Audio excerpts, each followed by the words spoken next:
All right, so how's everybody doing so far? Cool. Like raise your hand if you think the course is the pace so far is like too fast or too slow. Okay. Do you find anything that you have not known before so far? Like raise your hand if you learn like one thing new that you wasn't aware of previously. Great. Thanks. Yeah, hopefully there's going to be more and more advanced and for like modern machine learning stuff going forward. But I think basically what we've go through last week is kind of the basics of machine learning, or basically a foundation of machine learning, which typically related to what we call like classical machine learning or classical statistical machine learning, where we try to categorize machine learning under definition of data or experience, performance metrics, and the task.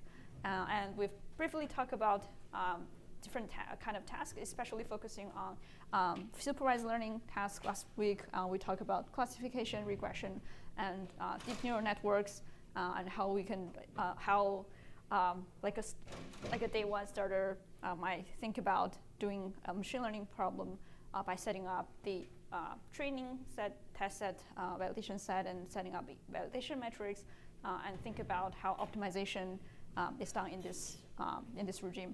So in this class, we're going to move to the third component, or the third types of machine learning called unsupervised learning, still inside the classical machine learning definition, where we're going to talk about mainly about the dimensionality reduction, or you can call it, sometimes people call it clustering, but not necessarily just clustering.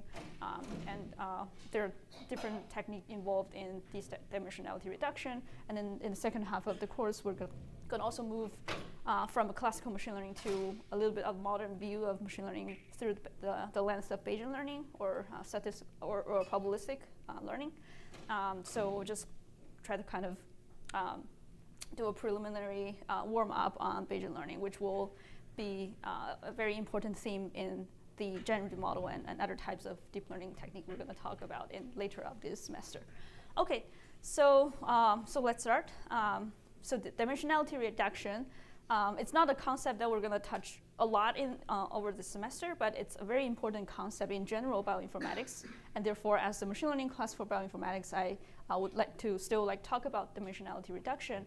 And I believe it's still very important in a variety of tasks in machine learning for compile or computational biology, where basically you try to deal with high-dimensional data with kind of no clues, no obvious clues about what the data is about. Like some example of such data can be, for example, single-cell expression data, where basically you try to do a high-throughput experiment where you can perturb different functional modules or do different perturbation to the genome, and you can observe a different expression profile of for different cell types and different conditions, but out of which we try to figure out what kind of, is there any pattern in this data we get, without necessarily wanting to predict anything from the data yet. So there's always other examples in other fields as well, even just normal computer vision or natural language, people can still try to do this dimensionality reduction for multiple purposes. And one important application is to basically visualize your data so you can understand how complex the data manifold is, and therefore what kind of complexity is needed to capitulate the structure in the data, and whether your data is giving something interesting, is there any variance in the data that you can try to explain with the model or not. And a second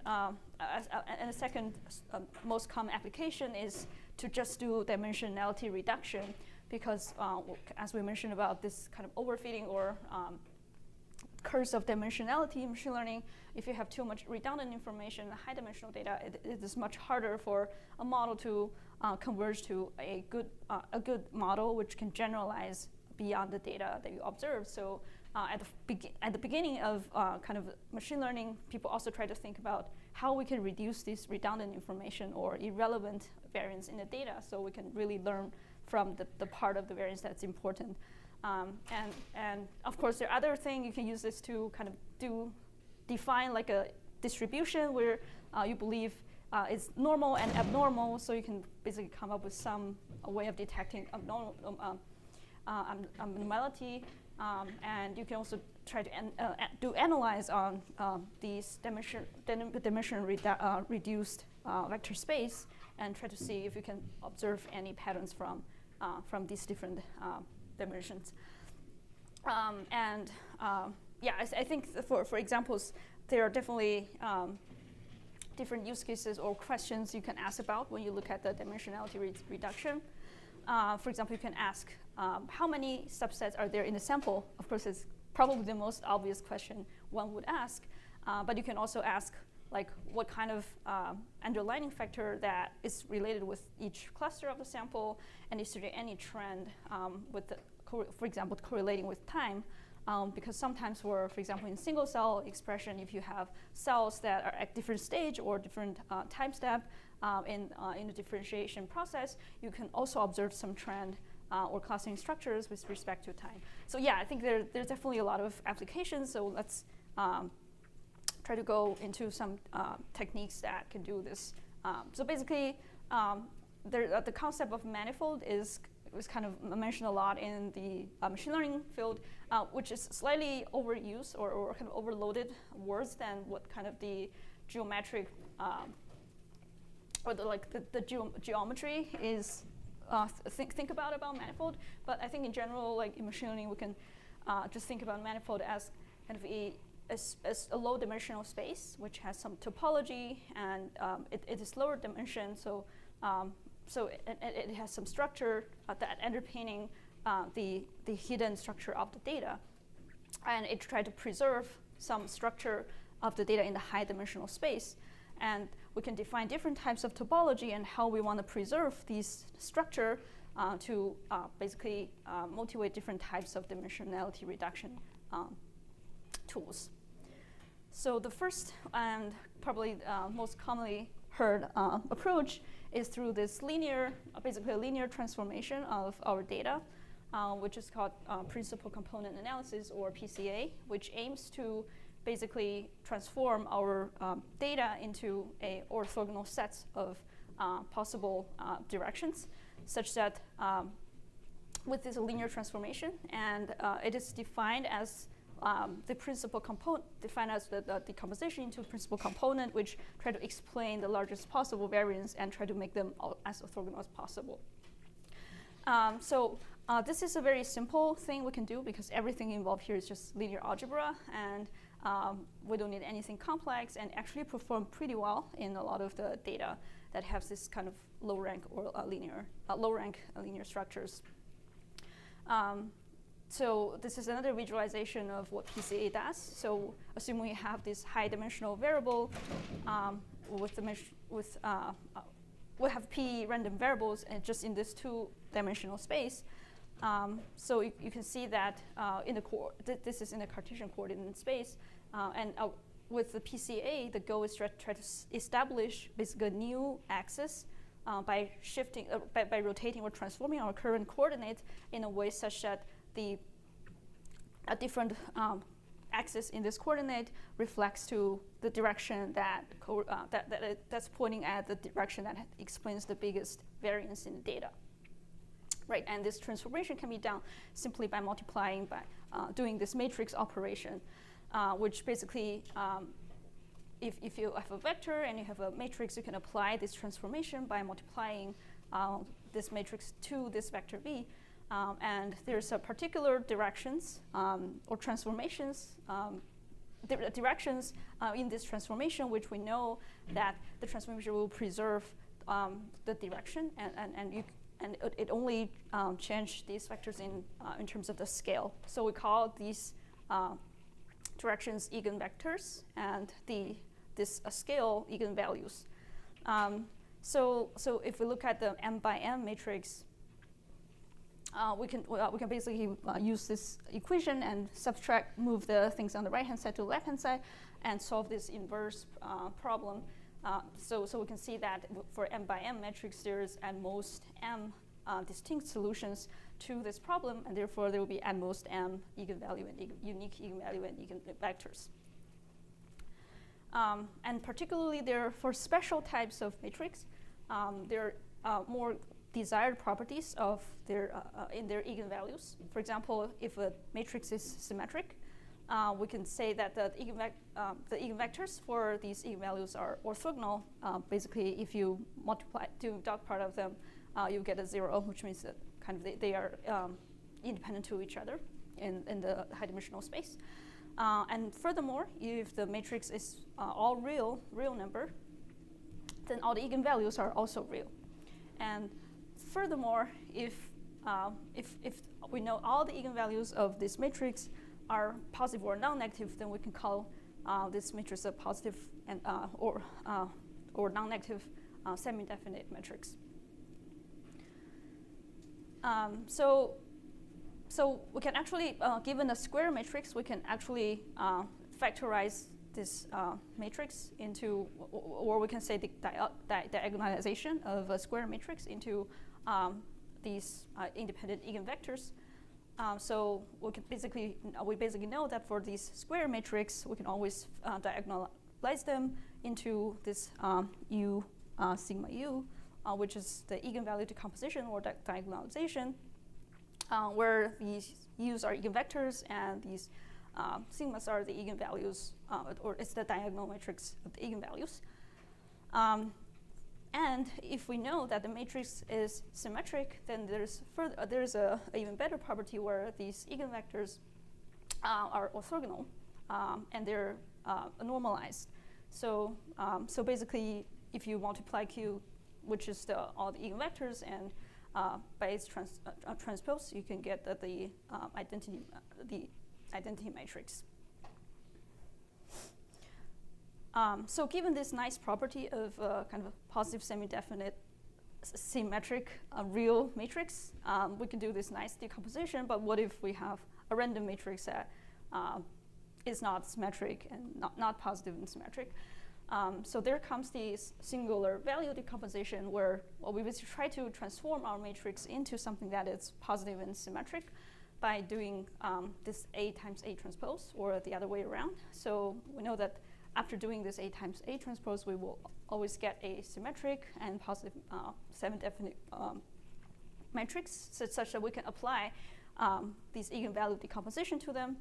And as a result, we can do this SVD decomposition, where we can decomposite any matrix in the size of m times n into the 3 matrix, where the U and V are the orthogonal eigenvectors of A transpose A or A transpose, which is is proven to exist in the previous definitions.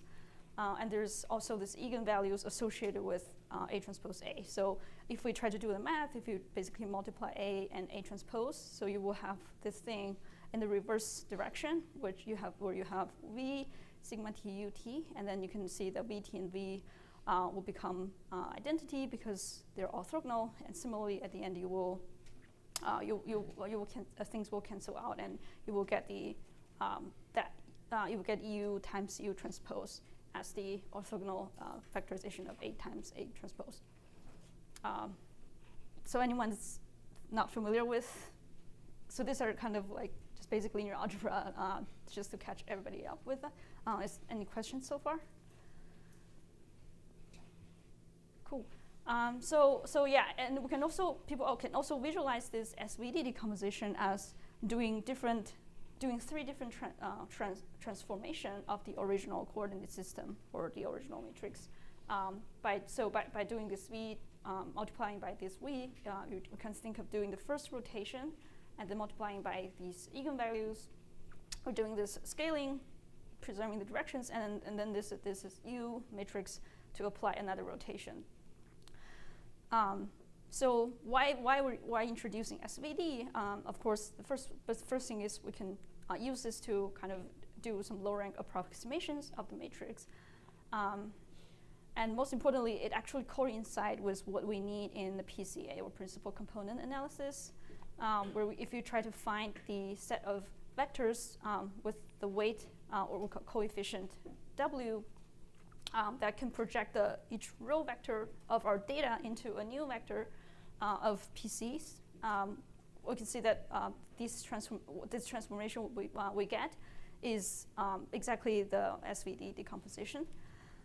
So I think this is just a kind of a derivation of what kind of vector that we need to fulfill this property that we really want, which is after we apply this weight matrix to our data, we want to maximize the variance in that direction, right? So then we can solve this problem here, and this is exactly corresponding to the first eigenvalue or eigenvector in the X transpose X matrix, which coincide with what you get from an SVD decomposition. And similarly, the rest of them can be the second biggest, the second direction that explains the second largest variance also coincide with the second eigenvalue of the SVD eigenvector in SVD composition.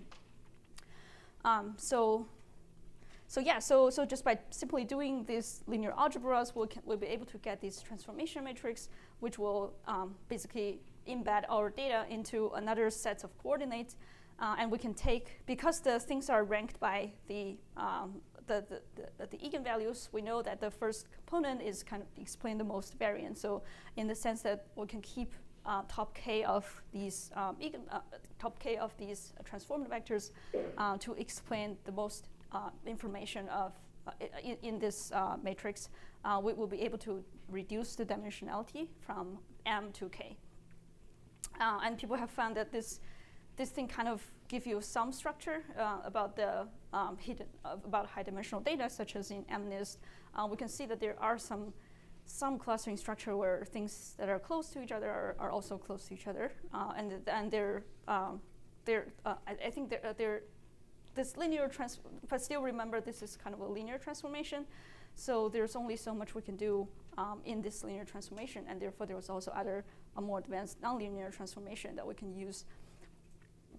And also to mention, there's a special extension of these PCA PCA kind of linear transformation is we can try to also find another types of matrix factorization which only have kind of non-negative or positive elements. The good thing about this is when you try to explain or try to visualize what's important in a feature, usually it's easier if you can interpolate something that is positive and with some positive correlation. Because if you have something important, you can basically give a positive impact by either have a positive value and positive weight, or have a negative value and negative weight. But however, if you do the later case, it's extremely difficult to reason about what is really contributing and what is not contributing, because there's a mixture of positive and negatives. So people found that this kind of, if we enforce some kind of positivity in this data, we can get a much more kind of interpretable features or decomposition of this high-dimensional data, and it's actually a very interesting phenomenon in image, or you can see that in this example of like facial data. If we do the only positive like decomposition, we can see some features like nose and eyebrows, right, very clearly from this composition. And this technique is also used in a lot of bioinformatics applications. Of course, like I said, in single cell expression data or other types of clustering algorithm, dimensionality reduction algorithm, you can also try to enforce this thing. Okay, so as we show that even though you have some clustering structure in the space, but you don't really have a very clean separation, or so you can see that some of these clusters are still overlapping with each other. It's not a really kind of ideal in that if you have some structure in mind, this linear transformation may not reflect what you actually want. So there are also other types of dimensionality reductions with different assumption about how we want to preserve structure, and particularly there are a lot of reduction are done through nonlinear reduction techniques. So for example, in this case, we have kind of like a 3D space with row example, and we try to do a mapping from this entangled space to a kind of a flat space. So what can we apply? Well, basically, as I mentioned, this idea of manifold is just some embedded space that resemble the space locality. It can be either in Euclidean space or actually on Riemannian space as well. But the key idea is we don't need to care about all pairs of points or global structures. So we just want to keep the local information about neighbors, and we don't necessarily need to like cluster things that are really farther away and care too much about where they are in the embedded space. So with this man-signing man, we can basically come up with kind of locally enhanced way of embedding our data, such as this SNE technique, or stochastic neighbor embedding technique, where it is also an unsupervised learning model, which does not rely on just a linear projection. And the good thing about the SNE is that it's tried to preserve the neighborhood structure of your data, which is not necessarily guaranteed in like a linear transformation. And how this is done is, firstly, we try to figure out what the local structure is. And in this case, we're using these local kind of probability model based on some Gaussian assumption. So you can see that for each pair of point xi and xj, we can model the probability of xj being the neighbor of xi by using this kind of locally normalized Gaussian distribution. And an interesting thing about this kind of manifold here is there might be a lot of kind of heterogeneity in the how the points are close to each other at different point. Well, this is a bad example, but you can imagine if like we can do a Swiss roll with a varying kind of radius or bandwidth from here to here. So you can see that points are located further away, where places where have like higher variance. But this should not reflect. This should not change like how likely things should be located in the neighbor, because we try to normalize with respect to the overall like distance in the neighborhood. So one way of keeping the changing this heterogeneity structure into a more homogeneous structure is try to by tuning these sigma parameters, such that we can try to use tune the sigma for each data point, such that the conditional probability has a fixed perplexity or like Shannon entropy of this p. So basically, this value will impact how much neighbors you want to take into consideration when you do the SNE embeddings, and that can be maybe what we can break it down into kind of an example here, like why do we want to keep kind of pick a fixed sigma such that perplexity is about the same. Like one interpretation, you can think of that if you have a bag of n items, and if these n items are equally likely to be drawn, like you think each of them have been like within your neighbors, then you have approximately the number of atoms is 2 to the entropy equals to n. Suppose you only have one neighborhood or one point that is drawn with overwhelming probability, then you will get almost close to 0 entropy, and then you can see that 2 to the entropy is about 1. So basically, this Shannon entropy term or perplexity term can be think about approximation of like how many atoms are in your bag if you're considering them being located approximately equally around you. So by tuning this perplexity, you're effectively tuning like how many points or neighbors you're taking into consideration when doing this embedding. And so now that we have a structure of the real data, high-dimensional data space, we would want an algorithm such that we can know where the points are in the low-dimensional space, which is represented by these y's. So, and that means we also need to define for each pair of data, for this corresponding low-dimensional representation y, the likelihood of data points in the low-dimensional structure in low-dimensional space. And similarly, it is defined with this student T distribution. So the reason we were choosing this is considering we try to embed things into a lower dimensional space, so we're gonna stack a lot of information into a compact sets of dimensions. If we choose something that is like Gaussian, which is really like centered at 0, there's just very little information we can pack into because of the basic support of Gaussian with like significant amount of probability is kind of limited, right? So, but by using this student T distribution, we can try to tune like how long tail the distribution we want it to be, such that we can try to pack more information and have a wider dynamic range of support in this low-dimensional space. So that's essentially like one motivation that why we're choosing this student T distribution instead of Gaussian for modeling the local structures. Any questions so far? Cool. Yeah, so now that we have these two likelihood, and what we can do is try to get these two likelihood as close as possible, such that one of them resemble the structure of the other ones. So a very commonly used like metric for distribution, or we can call distance of metric of distance or similarity of two probability is this KL divergence, which is computed in this form. You can basically consider as a log, the ratio of log P and Q, and taking the expectation with respect to P. Note that this KL divergence is asymmetric, so if you change P and swap the direction of P and Q, you will get a different value.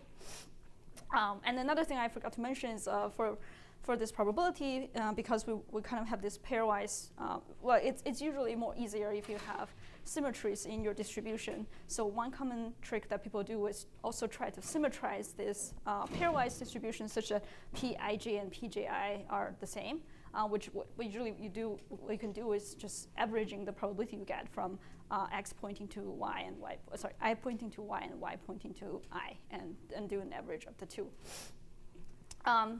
So yeah, effectively, we will be getting this loss function, and if you plug in the previous equations of P and Q, we can basically solve the problem of all the y's by solving this optimization problem by doing the gradient descent on the y's directly, right? So if we think about what we're doing here, we're trying to, for all data x, for each of the data point x, we try to directly solve a embedding y in an embedding space, which minimize this cost function, which is kind of costly, right? Because you need to move all the points.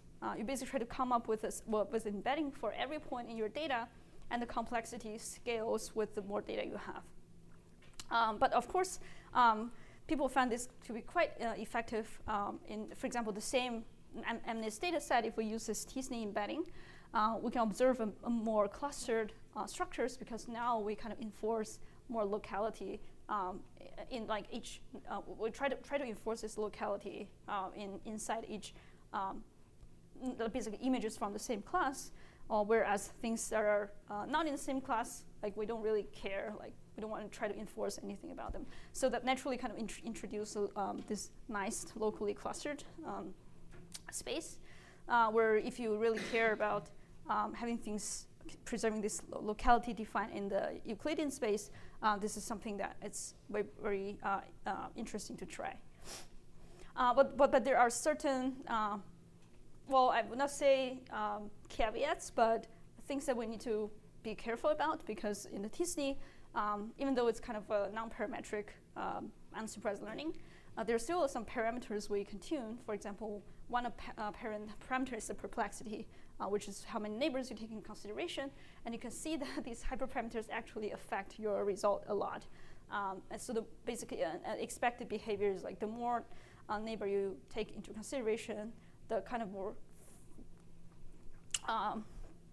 centered or more, yeah. I think it's hard to explain whether this is a consistent trend, but it's just to mention that because this embedding process is really dynamic, But I think this is just an example to show that there is no trend. Like if you configure your perplexity to be either too low or too high, you will observe no structure in the embedding. So it's something that we have to think about during TSNE. And the other thing is how many optimization steps we do obviously matter, even if we keep the perplexity, because we're effectively doing an SGD.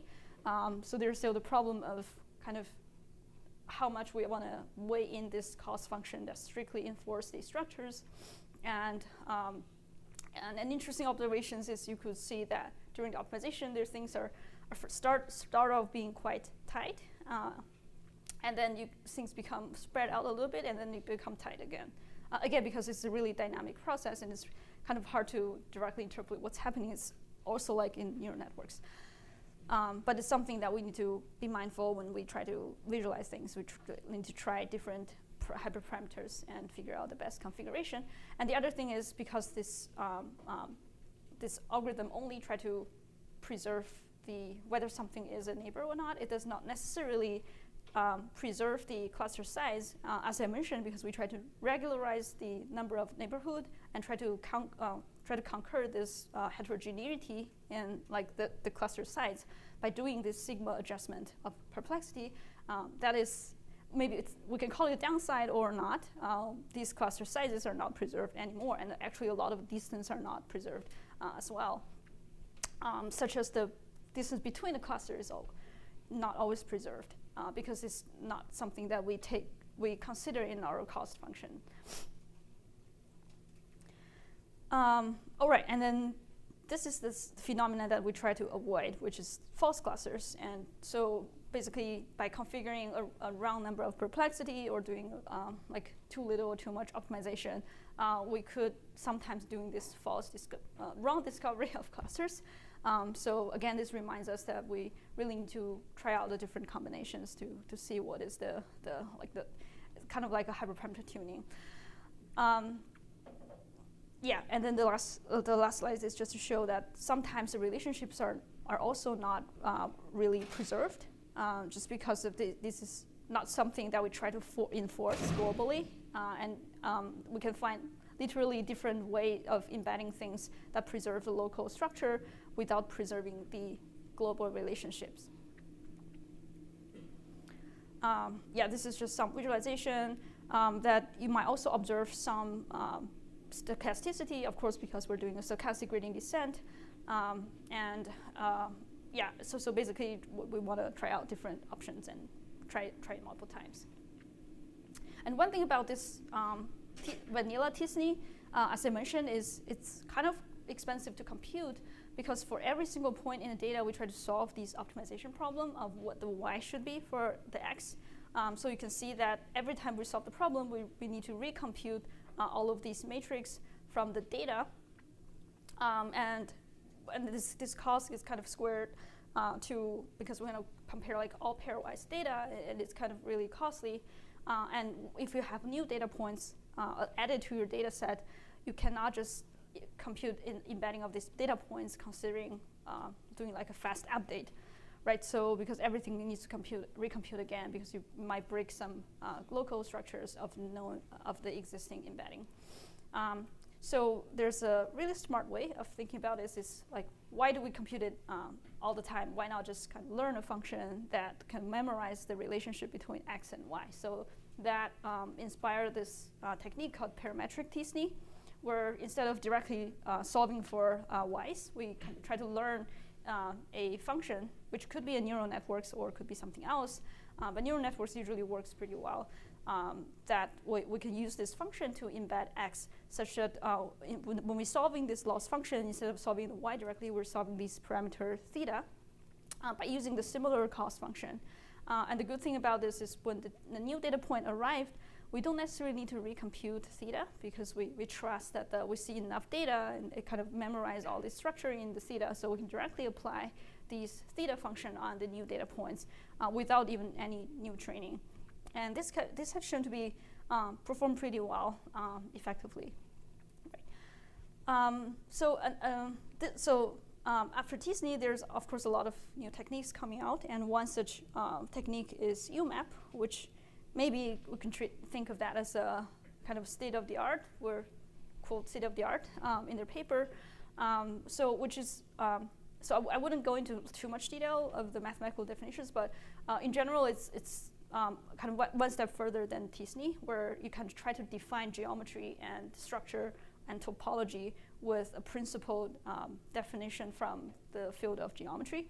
And basically, you're treating, you try to find a Riemannian manifold, which is where the matrix or geodesic is locally constant, and you try to connect these local manifolds together with some global constraints. So so I think basically you can think of that. It's also try to find a low-dimensional projection that has the closest equivalent fuzzy topology structure, where topology is like a really complex concept that I don't want to go into in this class. But I think if you're willing to try it, you can definitely look for their paper. I think usually, like similar to t-SNE, what we do with this kind of dimensional reduction to preserve localities, first we introduce some local structure, where in the t-SNE case we have this like k nearest neighbor Gaussian, and in this UMAP case you also define kind of a neighborhood and some weighting function that is also related to the distance from the point pointing to a neighbor. And we can also, and the global structure, where basically how you glue this local structure together in UMAP is in the high level, try to kind of average across a different assignment of edges, where edges is defined by kind of the k nearest, whether it's not something can be considered a neighbor. So then it's kind of like the symmetrization in t-SNE, where we try to also find this global existence of edges by considering the local assignment of edges, and we could try to resolve the disagreement between them. And finally, they define this, once you have the structure, they define this, this objective, which comprises of a repulsive force that's just try to push, in general, push things further away from each other, regardless of whether or not they're edges or not. But there's also this pooling forces between things that are, we believe they are an edge, or things that we think they are neighbors. And after, so acting with these two forces, we kind of landed in a manifold which try to kind of keep things that are neighbor so close to each other. Will try to space things out when they're not relevant.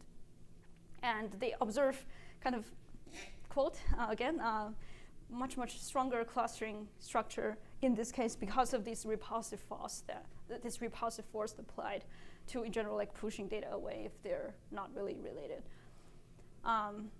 Cool. So, any questions so far?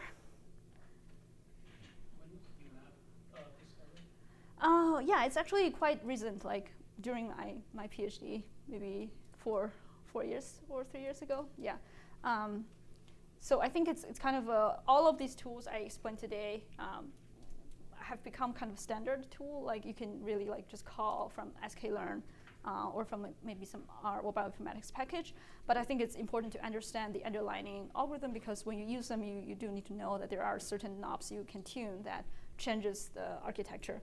And this way of thinking how we preserve similarity is kind of also inspiring, because we can also use the similar idea in other machine learning regimes, such as like contrastive learning, right? We also try to be aware of these structures. Cool. Okay, so we're going pretty fast. So we kind of finished our view on this kind of unsupervised learning, especially on dimensional reduction. So for the second half of the class, I really want to kind of start motivating everyone a little bit on this kind of a more like modern or a new perspective of machine learning, which we usually call it probabilistic learning or Bayesian learning, by considering things or modeling slightly differently. So you might have heard about this kind of debate between frequentist and Bayesian, and I think it's not necessarily like who is better, who's worse. It's just different viewpoint of the world. And I'm also not a master of Bayesian learning, so I'm just trying to give my 2 cents of this. So basically, if we observe, so if we do a flip of coin and observe like maybe 5 out of 10 times it is head, right? So the frequentist perspective will think that strictly proportion of success in these repeated toss coins is computed by the number of positive events divided by total events. So in that sense, from a frequentist perspective, given this set of events, we will say that we can compute that the probability of head is 1/2 because the frequency of observing that head is 1/2. And it's once it's computed, it sets. But if, from Bayesian perspective, this belief is more complex because there are a lot of unknown factors in the world that we haven't even discovered. For example, the coin might be balanced or might be unbalanced, and that's something we don't know. And there's the physics of how you flip the coins, maybe the density of the mass of the air, or like just like your luck in that day, right? So there are a lot of hidden variables, and what we observe as the outcome is it's just some observations given all possible settings of these hidden variables, which we don't know. So from Bayesian perspective, we try to think that there are multiple possibilities in the world, and what we observe is really kind of a combination of these kind of beliefs about the world and then the outcome of the actual events. So just from this page, like we can do kind of a raise of hand here. Which one do you prefer? Like, do you want to be a frequentist? Raise your hand if you prefer frequentist view.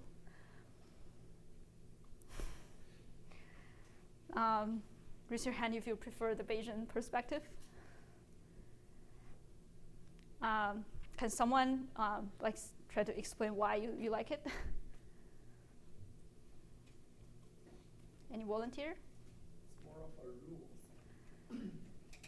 It's like a rule instead of a observation, and I think it's like more abstractable, and people tend to, I think, like those basic rules of the world. I see. Yeah, I think it's that's definitely an interesting perspective. So, yeah, I think for me, so philosophically, you might not. It's unnatural to think that the world has multiple possibilities, right? Philosophically, we kind of like the frequentist perspective. But why Bayesian perspective? It's because I think it's because of the limitation of what we observe. It's not really like it's the limitation that we are not really observing everything behind the samples, such that we cannot like weigh our bets into one possible setup of the world. So I think it's totally possible that everything the physics is fixed. There's like a god of physics, and like if you like flip a coin, you can precisely compute what's happening. However, because of the lack of observation of all of these things, we cannot establish a very comprehensive perspective of all of these things, and therefore there comes the uncertainty that kind of weigh in this Bayesian perspective. And similarly for machine learning, like because we only have so limited amount of data, and there are a lot of things we don't know about behind it. So this kind of Bayesian perspective naturally factor in those uncertainties, like leave some space for those uncertainties. But in practice, like a lot of time, the frequentist perspective like works in many cases where the data can define or remove this uncertainty very well into some scale. And there are definitely pros and cons of each of them. Okay, so for the more mathematical definition, so still given this like coin flip use case where we try to estimate a parameter, and y is kind of a data, and so we can also treat like y as a more general, as like a pair of, for example, an image and its label. This pair is also a y. It's more general data that I'm talking about here. It's not necessarily just the outcome or the label. So in the frequentist view, basically we kind of think, we try to have the mindset that theta is not a random variable, because it should be there should be only one physics in behind. But it's unknown parameter, so we can try to, given this sample, we can try to have estimation of theta, which is a fixed number once it's solved. And from a Bayesian perspective, we kind of try to model theta also as a random variable, such that you could think of there's a chances that theta could be the coin being equal, and there are also some probability of maybe the coin not being equal. And therefore, we kind of want to inject some of our beliefs into, well, how the weight is allocated in the coin, which we can also call it prior belief or prior distribution, P of theta. And after we observe these data, we will be able to update this belief by computing this posterior, where we just multiply the prior distribution with what we observed given this prior distribution. And one important theorem that's related here is, of course, Bayes' rule, because we're Bayesian. So what it's talking about is basically just try to derive the relationship between posterior and likelihood, or basically P of theta given y and P y given theta, which is a kind of a well-studied. Well, I believe all of you have heard of this rules before, but they have like very important indications in Bayesian learning, where we can explicitly see that our posterior probability can be decomposed into this multiplication of the prior probability, which is our belief of the model, and the likelihood of the data given the parameters normalized by these likelihood of the event. Sometimes we can call it evidence or partition functions or a normalizer. But in general, you can see that P of y is kind of the true data distribution without the model, when we try to considering all possible theta, and basically we call it like marginalization, so that's why it's called a marginal likelihood. And this P of y is usually untractable, right? Otherwise, there's no field of machine learning, because if I just give you a data set of y, like and ask you what is P of y, like what is it? It's really like intractable, right? So, but what we can track with model is this prior distribution and likelihood distribution, because given the theta, we can define all different types of models. For example, for the parameters, we can define if it's like a Gaussian parameter, so the probability of theta is kind of distributed as like a normal distribution with a mean 0 and a variance of 1.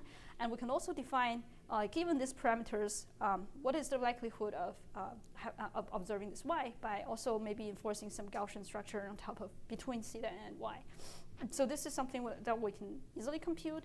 And this is something that's usually intractable, and a lot of the Bayesian inference kind of center around like how we get away with this marginalization constant by doing smarter, like conditional MCMC sampling, or different way of approximating that. Yeah. So again, like what I said, this P of y, what we call marginal likelihood, we need to kind of marginalize out all possible theta in this case. So it is really intractable, especially for a continuous theta space. There are occasionally some cases where theta, or this sometimes called latent variables, are discrete. Maybe like in the mixture of Gaussian, you only have like 2 clusters and you try to assign to, right? So there you could explicitly compute the likelihood over these 2 clusters, and you can compute this marginalization. But this is not the case for a lot of the modern machine learning models. One thing is the theta is usually continuous, continuously parameterized, for example, all the parameters in neural networks. And the other thing is, for example, in natural language model, right, the possible space, even though the language are discrete, but the possible number, all possible discrete sentences is effectively unlimited. So it's an intractable function to compute. So yeah, again, a lot of the theories in this field corresponds to how we can get away, or like either cancel out this normalizing factors, or try to do some ratio, or try to approximate. So yeah, so last time we talked about kind of the training objective and different loss functions, but we really but I haven't really motivated like why those functions is good in terms of like from a statistical or probabilistic view. So so now that given this kind of probabilistic interpretation of the world, we can basically revisit our last lecture about like training loss and optimization by thinking about parameter estimation under these probabilistic models. So so the most commonly used estimator is called like maximum likelihood estimator, where basically we can try to model the data given we can try to parameterize the probability of this likelihood function, which is the probability of data given the theta. Since that we mentioned about this Bayesian view, we can also take in consideration of a posterior parameterization, where instead of only solving for the likelihood, we can instead solving for the posterior, which is proportional to the multiplication of prior and the likelihood. So the two estimator are kind of related. I expect that the maximum a posteriori or MAP estimation try to also factor in our beliefs, which is basically how well the model aligns with what we think the model should be. Just a clarification, this is kind of a probabilistic interpolation of the machine learning objectives, but it's not real Bayesian inference yet. This is still kind of, I would think this is kind of a, still fall under kind of classical machine learning in the fact that we're trying to solve an optimization problem, right? We're only finding one theta that either optimize for likelihood or optimize for posterior. So, but still, like we have this probabilistic we can do this probabilistic interpolation of how well the parameter reflects the distribution of data. So if we kind of visualize what the MAP does is try to like find the mode in basically highest probable outcome of the prior, which is both way in our belief and the data. And these two estimators don't always agree with each other, especially if your belief is like completely off. It might take a longer time to converge to something that's closer to MLE, or sometimes they just don't converge to the same thing. An interesting point of view of this MAP estimator is that when we try to solve this problem of posterior maximization, we're kind of effectively also solving this maximization of the joint likelihood of theta and y, which is also interesting perspective later in the kind of the realm of generative models. And if we kind of break this down into if we have IID samples in our data sets, we can usually decompose this joint likelihood distribution into factorize of a likelihood of each data point, which kind of give us the empirical estimator of the MAP. And we can see that this empirical estimator, if we take the log of the probability, is essentially equals to the likelihood estimator, estimator plus these log of the prior function. So it's really the two objective only varies by this kind of additional log prior term, which kind of penalize against things that diverge from our belief, and it is what also we can call regularization. So if we revisit this linear regression case, so I will show like how this can work as a regularization, taking the linear regression as an example. So assuming that we try to solve this linear regression problem, where we, instead of just say we want to model x and y using a linear model, we first build a probabilistic view of data likelihood, right? So what we observe is given some input feature x and some output feature y, the probability of observing, or the likelihood of observing this set of data y is follows some Gaussian distribution, which is defined by this mean plus some Gaussian noise. So yeah, I think I think probabilistically we want to kind of do this kind of Gaussian smoothing of the likelihood to really make this probability tractable. So a lot of the time you will see this kind of Gaussian formulation of the data likelihood. But if effectively this will introduce no bias into our estimator, because at the end we will see that the mean, this error term will vanish when we have unlimited data. So now, given that this parameterization of the probability of y, we can effectively define what we call the likelihood function previously, which is the y given w and x, by using basically these Gaussian probability parameterized by the linear function over the feature x and these sigma, right?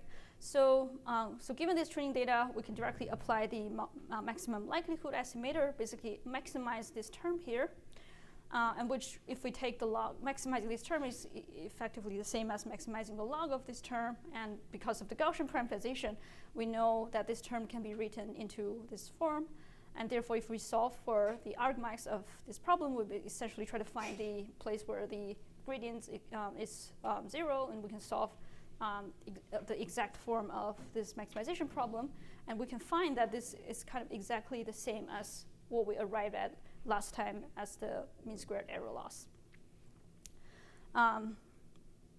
So now let's take kind of a weigh in our belief, or kind of take the Bayesian view here, right? So besides the likelihood, we also want to say that we think the weight vector is something that should not be too big, so a natural assumption is that our weight, this weight vector w, should be also a Gaussian distribution centered at 0, right? So by factoring the probability of this weight vector, or our prior belief of the distribution of weight vectors, we can compute what we call this posterior probability, which is proportional to these three terms, which is exactly equal to the three terms here, where this is the log of the probability of prior, which we have already defined, and this is the log of the likelihood function, which we also defined, and the last term is about the probability of data, which does not rely on w or w or the parameter at all, so we can just throw that away.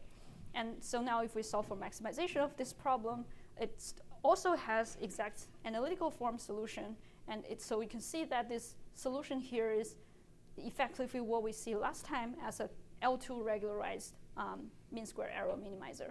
So, so going back to the previous slides here, like sometimes you can really treat this MAP estimation as a way of like effective factoring our belief of the distribution of the parameter, which effectively act as a regularizer of the model. So yeah, and basically you can also try derive other types of try to derive other types of regularizers, making different assumptions of our prior model. Any questions so far? So that regularization term is a direct because we made the Gaussian assumption. Yes. So if we would have made a different one, we would have gotten a different regularization term. Sorry, what's the second part? This is probably obvious, but if we would have made a different assumption of the prior, yes, we would have gotten different regularization. Exactly. Yes, exactly. So, and you can see that it's also like by making assumption of like the variance, like sigma, you can also end it up in the, like different ratios of the two, and yeah. So basically, yeah, I think that all of these derivations just to try to show people that in the machine learning, like what we're doing in terms of regularizer can usually be interpreted in the Bayesian perspective as some kind of prior over the parameters as well. Especially like in the Gaussian case, we have very clean parameterization analytical form of everything. Cool. But as I mentioned, everything I talk about is not Bayesian inference still, because we only resort into having one particular theta in the data, which is, of course, already very powerful, and it's been used for a lot of models that we're going to talk about throughout the semester. However, there is a true Bayesian kind of perspective of doing inference when we're running, when we try to infer about an outcome or the likelihood of event, which is done through this thing called marginalization. So what it effectively does is, so given this so what we try to do is that make a prediction of a data given the observed data. But because of this prior belief of all possible models, we can get different posterior, well, basically can have a different posterior distribution condition on the theta, right? So the marginalization step says that given that your prior belief, you can try to so given the distribution of a prior belief, the final estimation of how likely the data is the expectation of all possible posterior distribution, where the expectation is taken with respect to the posterior distribution of the parameter. So basically, you can think of that we can define a distribution of what the parameter should be given the posterior update with our prior of prior of the theta and the data. And because there are so many different theta that we have imagined, we want to marginalize on all possible theta, but they're weighted by the posterior distribution of this parameter. And we can do this inference even without observing any data, which is what we can also call prior predictive model. So we can essentially just directly parameterize a p theta and a y given theta, and then just directly compute the likelihood of y, even without any data. But that estimator could be very bad because our parameterization can be totally wrong. I think the promise of Bayesian is that because of this posterior update, where we essentially factor in more data as we observe them, we kind of weigh in the contribution from data as we kind of collect more data, and our distribution will be shifted towards what's really happening in the world, while still try to and when we do this marginalized prediction, we're effectively only predicting the future given the data, because this kind of the parameterization part is completely marginalized out. Any questions? I know it's a bit abstract, but yes, but effectively we can see what's needed in the true Bayesian inference is the computation. First of all, computation of this posterior distribution, which we know in the previous slides sometimes is intractable because of this marginal distribution on the denominator. And the other thing is because there's so many possible theta, this marginalization itself is quite expensive, right? So I mean, I think so this marginalization point of view is interesting to kind of give you a perspective of what Bayesian is really thinking about the world, but it's not something that's tractable, and it's not something that people would directly do in real life for most of the intractable distributions. So a lot of the Bayesian inference people or Bayesian learning people would just try to get around with this marginalization, but try to maybe do different bootstraps and Monte Carlo sampling, and try to build estimator of what this marginalization, this marginalized posterior is. So to be more clear, like one way of calling this inference model is called Bayesian model averaging, where you basically the true, like the marginalized likely posterior of the point given data is this marginalized probability of likelihood times all possible the posterior of all possible parameterization. So as I mentioned, it's because it's not intractable. A lot of time we could think about approximating this with some Monte Carlo sampling. But you can see that because of this, because we factor in this uncertainty over the model parameter W, given the same set of observation, now our prediction about the world is not deterministic anymore, and we have this kind of uncertainty naturally introduced because of these because of this probabilistic setup, and this uncertainty effectively tells us what we don't know yet about the world, and you can see usually this uncertainty goes up if we're querying a point that is farther away from the training data or the things that we observed. Okay, so now I kind of try to motivate a little bit about the probabilistic learning. So I found this from a really good lecture about probabilistic learning, but he kind of, I mean, this person is obviously a pro-Bayesian or pro-probabilistic learning person. So you can see that he's tried to kind of distinguish what the classical statistical machine learning and the probabilistic learning is about. But I mean, it's not necessarily like pros and cons, which one is better than the other one. As I mentioned, for probabilistic learning, even though it's kind of a nice, in terms of formulation, it's usually have the problem of like intractability and scalability, versus statistical learning, we can effectively use it to still get some solution out. But I think a very important perspective of doing probabilistic learning can be categorized into these 3 points. First, because of the lack of information about the world, we want to have some notion of uncertainty, and therefore this probabilistic learning setup naturally give us this quantification of uncertainty, which we will definitely talk about a lot going forward.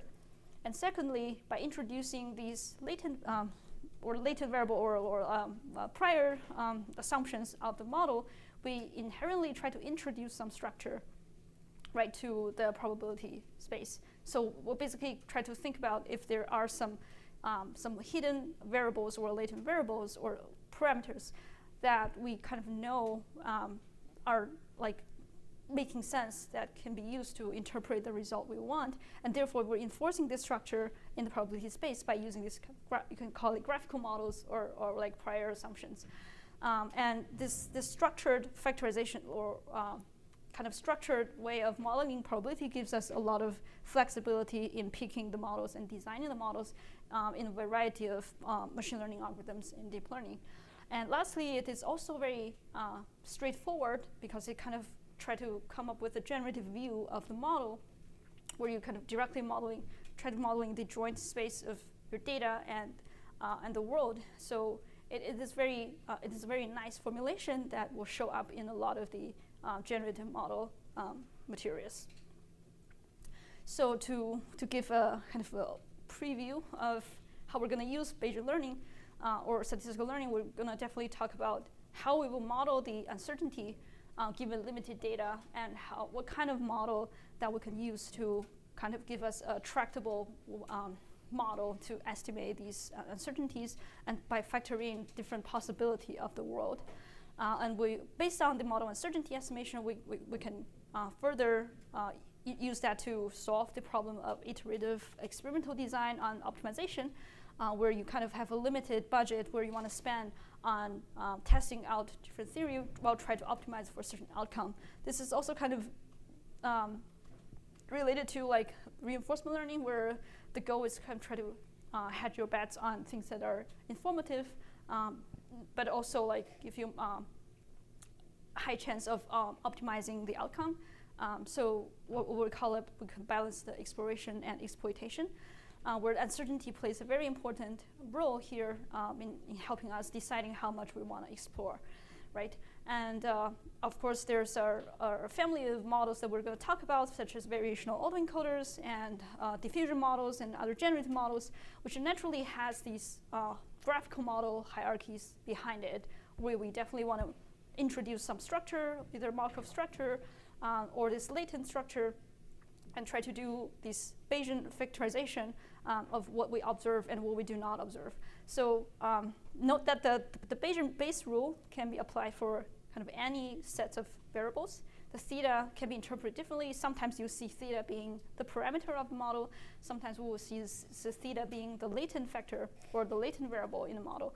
And so, but in general, I think the idea is similar, which just factorize things that are intractable into things that are tractable, and come up with a way of bounding this estimator, such as the gap between what is intractable and tractable is as small as possible. And that it will show up in a lot of a different algorithm that we're going to use going forward. So one thing that I mentioned, that I really want to mention about this Bayesian perspective of machine learning is about this generalization problem that we actually talked about in the last lecture, and actually a few questions asked by the students, like why were there double descent? And so I found this work quite interesting from from Golden Wilson at NYU.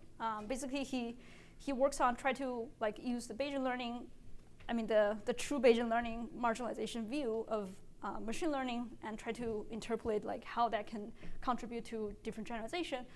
So basically, the point he makes is that the ability for system to learn is determined by the solution, the support, which is what solutions are possible, which is basically on the x-axis are like all different data set and tasks, and a inductive bias, which is what the prior of your model think are highly likely.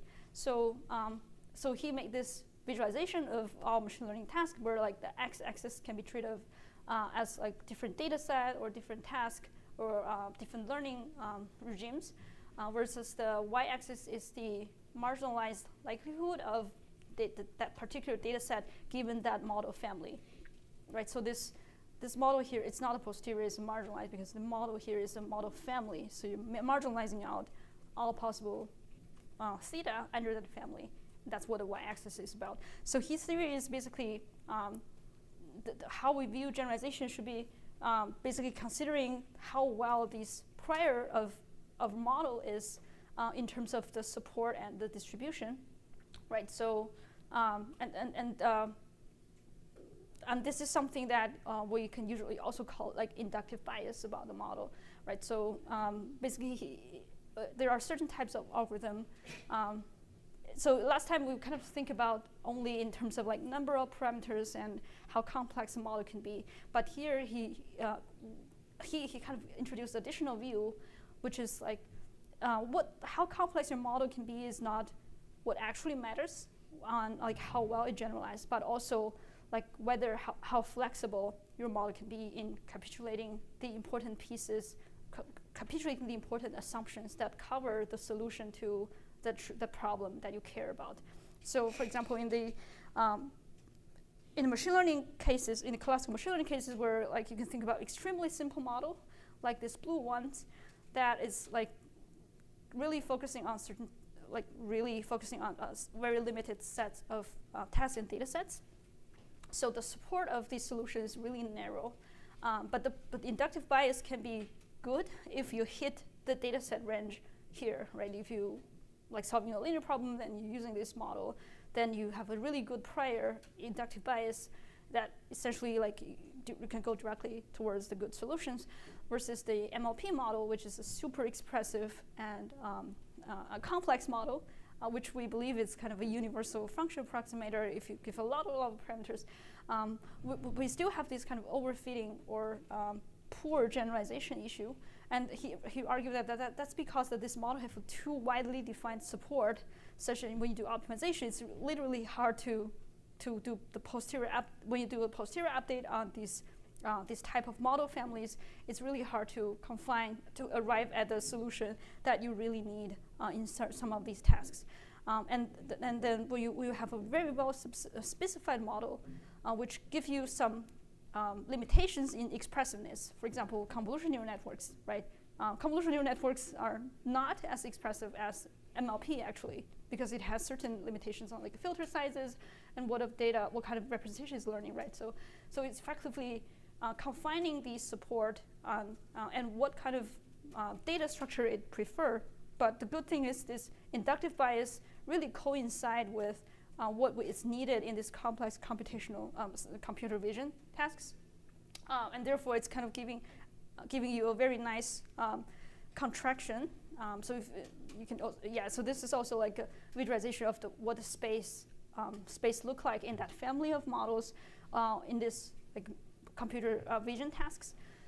So like in the pink class where you have a super expressive model, but the area of the support of model is too big. So when you try to shrink your model space to converge to a true model, it takes a very long time and a lot of data to actually converge to the true model, versus in the linear case, your true model is like outside of your support, so it's impossible to converge to the grand truth model, versus in these calibrated inductive bias families, your support is right beyond what's needed to solve the problem, and you also have a high likelihood of hitting